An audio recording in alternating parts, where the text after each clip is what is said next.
Are you retiring in the next few years? Well, in this video today, we're going to talk about 10 common mistakes I see near retirees make that can really damage your retirement. Let's get into them.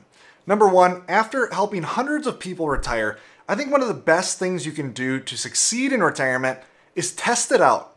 Give it a trial run. I believe retirement is one of the biggest life changes someone will go through. Most people go from working 30 to 40 years, getting into a routine, getting used to a certain way of life, and retirement really flips this entire situation on its head.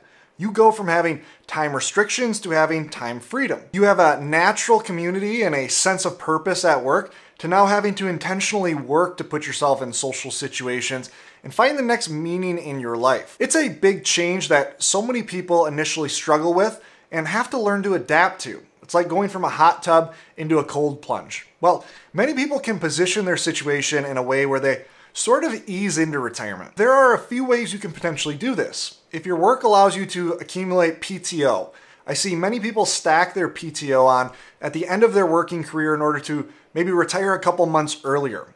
Instead, why not use this PTO a year prior to retirement or a couple years prior to retirement? Test what having an open schedule will look like. We have a few clients here at Safeguard that have positioned their situation to be able to take a 3-month or multi-year sabbatical. What a great way to test out their retirement. Another idea would be going from full-time down to part-time if able. Filling in 4 hours of free time a day is much easier as a half step than filling in 8 hours. The point is, so many of these things can be learned through small tests. Number two, don't fall in love with one account type. An investor has mainly 3 different types of accounts they can save into. Each have different tax consequences and attractive features. Tax-deferred accounts allow you to defer taxes into the future. Roth accounts allow you to pay taxes initially, but then never pay taxes again. Taxable accounts force you to be taxed on a regular basis, but are very liquid accounts. You don't need to be 59 and a half to access them fully. Each account serves a different purpose, so don't fall too much in love with any given account. Take your qualified accounts, for example, Roths and tax-deferred accounts. Which should you contribute to in a given year? Now, anyone that gives you broad advice, like you should always contribute to Roth because the money grows tax-free and there's always benefits to having tax-free money, doesn't really understand taxes. What matters in this conversation is the rate you are taxed at during the contribution and then the rate you will be taxed at during the withdrawal. Let's say you were taxed at 15% on the contribution and you're also going to be taxed at 15% on the withdrawal. In this scenario, it doesn't really matter which account you save into. You will have the same amount of wealth at the end of any given time period. Now, say you are in the 30% bracket today and you could be in the 15% bracket in retirement. Well, then you should avoid taxes today and defer into the future. And if you flip that situation, you should contribute to Roth. There is no one-size-fits-all approach here. It's very personal to your situation. Now, the graph on the screen shows a hypothetical life cycle for someone's financial career. As their income fluctuates, their tax rate will fluctuate. A smart investor should be adjusting which account they contribute to based on that given tax rate. Let me give you another example of these 3 buckets with mistake number 3, not planning for liquidity. On the screen, I have a snapshot of a person who did absolutely fantastic for themselves and are in their mid-50s and are looking at retiring. This person definitely has the financial capability, but liquidity may be a hurdle here. The government places golden handcuffs on many workers by requiring you to be 59 and a half to access most retirement accounts. So approximately 3.2 million of this person's situation is constrained until they are 59 and a half. Now, again, there are some things this person can do to unlock some liquidity. If that money's in a 401k, they might be able to access it as soon as age 55. They could also look at using different strategies like 72Ts to access money early. But all of these approaches are less ideal and more constraining in certain ways. In addition, this person will likely need to go on Affordable Care Act insurance, where how much they pay will be tied directly to their reported income.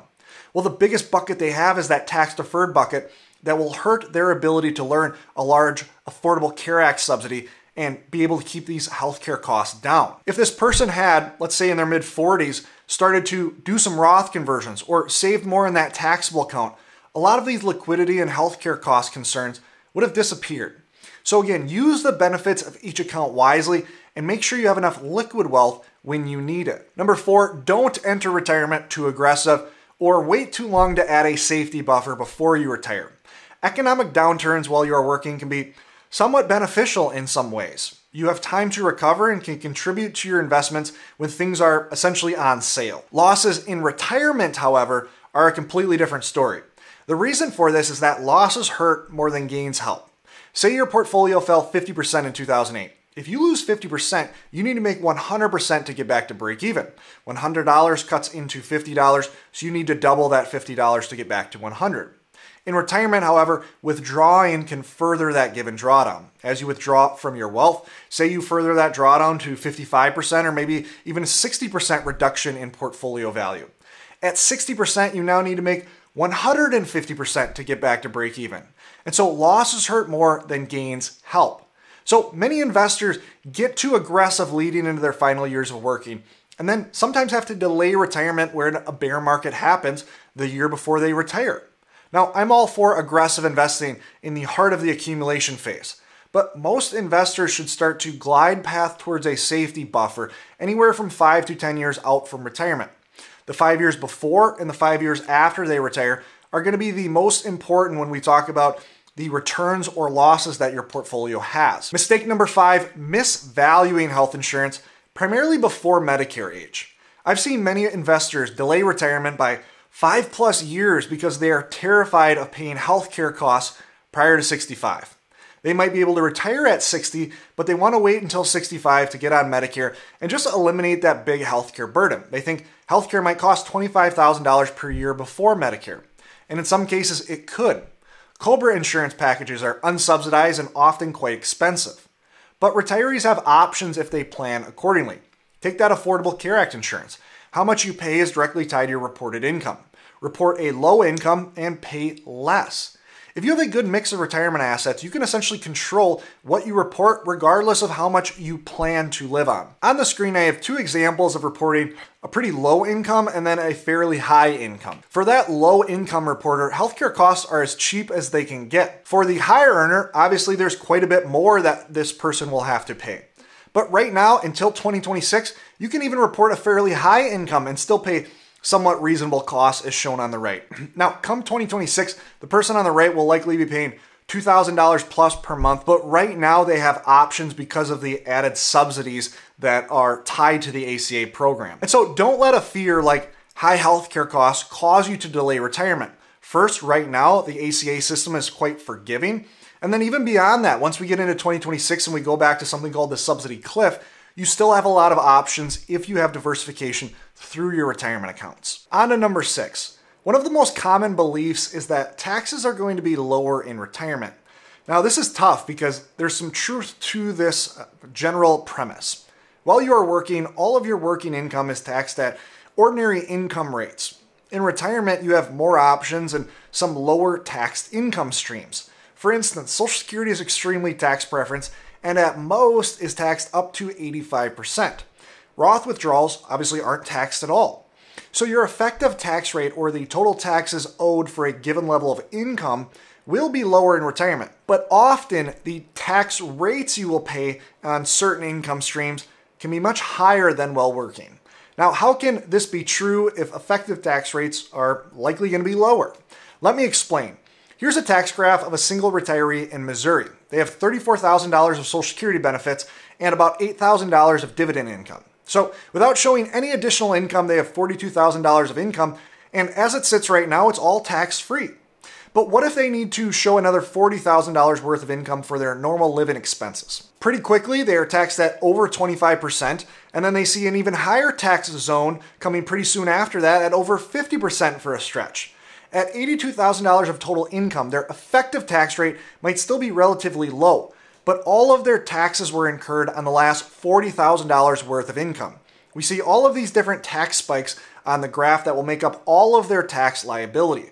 So if you're near retirement, I would recommend you start mapping out these future tax graphs and get an idea on the steps that you should be taking now to avoid those larger tax spikes. This can entail saving into certain accounts, performing Roth conversions, and timing Social Security properly. Number 7, don't allow your personal experiences to drive too much of the decision making in retirement. Now, this is one of the hardest mistakes for any person to avoid because at the end of the day, a big portion of how we see the world is based on our direct experiences. But our direct experiences, unfortunately, don't always reflect objective reality. There's a lot of research in behavioral finance that shows the average person's view on investing is shaped by their experience in the first decade of their investing careers. As you can see on the screen, if we break up generations, there's often a big gap in stock market performance within those first 10 years of working for that given generation, or half of that generation. For instance, the research points to the average late boomer being more comfortable with allocations into stock than an early boomer due to the experience they had in the first decade. In advising clients, we see this all the time. Sometimes this leads to certain investors wanting to be overly aggressive because they've had fantastic experiences in the past, while others shy away and want to be much more conservative because of those experiences. Keep in mind, however, that a poor experience says nothing about the future and shouldn't control your investment allocation in a biased way. We also see this dynamic rear its ugly head when we think about life expectancy assumptions. Some investors find themselves in the unfortunate position of having a few friends pass away in a very short amount of time, let's say in their early 60s.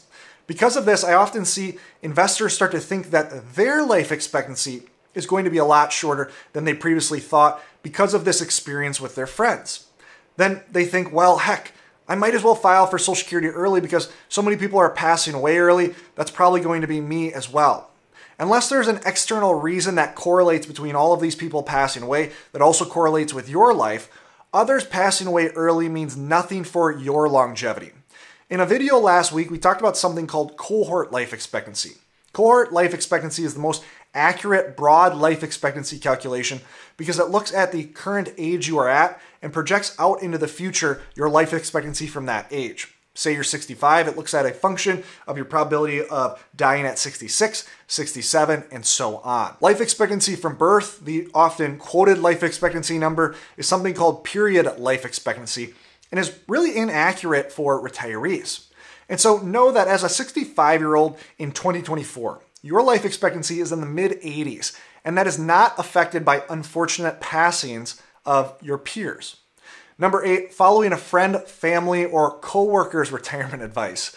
According to Morningstar, this is the second most common means of advice, or the ways to seek advice based on their surveys. Again, this seems to make sense on the surface. Why not get advice from someone who retired a year ahead of you?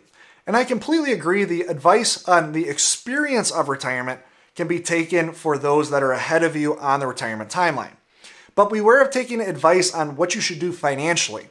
At a Social Security event we hosted a few years ago, a retiree came up to me and told me they were planning on filing at 62 because a friend did it when they retired 2 years ago and are happy they did so. And guess what? I bet they were. They are 2 years into receiving income that they would otherwise be delaying. If this filing strategy wasn't in that friend's best interest, this is like asking a person if they were glad they broke their diet as they were eating ice cream. You are asking at the most enjoyable point in the process. Ask the dieter next week when they've gained a couple pounds if that ice cream was worth it. Ask that Social Security taker when they are 85 years old if it was worth it to file early and get that permanent reduction. At best, if you're getting good advice from your friends, you're getting good advice based on their situation, which may be wrong for your situation. At worst, you're getting bad advice for their situation, and that will probably also be bad advice for your situation as well. Advice should be personalized to you. Number 9, following cookie cutter advice. Our industry is famous for cookie cutter advice because it's simple and it's scalable. Let's say every client at Safeguard got the exact same retirement plan. Well, heck, we could be firing off plans left and right as if they were coming off the copy machine in the back. Problem is, cookie cutter advice often costs you, the retiree, big time. For instance, cookie cutter advice from an income planning standpoint in this industry is often to use a 60-40 portfolio in retirement and then follow the 4% rule. Now, I've recorded 3 videos in the last 6 months that I'll link to that will show you how much better your retirement can be by stepping out of this cookie cutter program and personalizing a strategy to your situation. For instance, on the screen I have 5 distribution strategies. When testing each of these distribution strategies, we see a wide gap in the quality of each of these strategies based on given goals.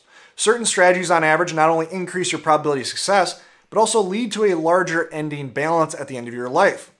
I'll link to this two-part series in the upper right-hand corner here. In addition, we've recently showed some recent research from Morningstar on different withdrawal strategies, comparing the 4% rule to dynamic income strategies.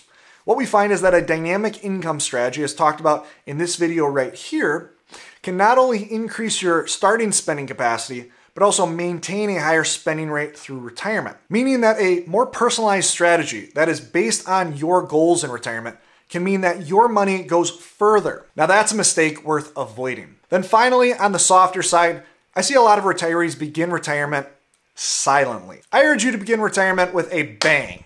What do I mean? Because retirement is a big transition, I find many ease into retirement with very few plans. Living off your portfolio is scary, so they underspend from their portfolio right off the bat. We'll go on that big trip in a few years once we get a little bit more used to retirement. Or they have a similar schedule to when they were working minus the work. From full-time work to being retired, the average person watches 2.5 times more television on a daily basis. Now, it's not my job to tell anyone how to live their life, but I see so many people that have dreams for their retirement only to get there right on the goal line and let those dreams fizzle out. They talk themselves out of experiences and new adventures because of X, Y, or Z reasons. Two things I notice here. First, the first decade of retirement is likely going to be your best decade. You are the healthiest and most able to get the most out of certain experiences in that first decade. Second, memories compound. Think back to when you had experiences back in your 20s or your 30s. You've probably thought about that given memory a dozen times a year or so since then and often gotten nostalgic, warm feelings from that memory. Well, let's take this idea and apply it to retirement. When you are looking back on your retirement at a ripe old age, your experiences are going to paint your feelings about this phase of your life. So recapture those dreams you once had and begin retirement with a bang. This one choice will compound for the rest of your life. Now, thanks so much for watching today. If you are looking for more ways to improve your retirement, in this video right here, I have 5 unconventional ideas that will transform the way you think about retirement. Click here to watch that video, and always remember, you don't need more money. You need a better plan. Thanks so much for watching.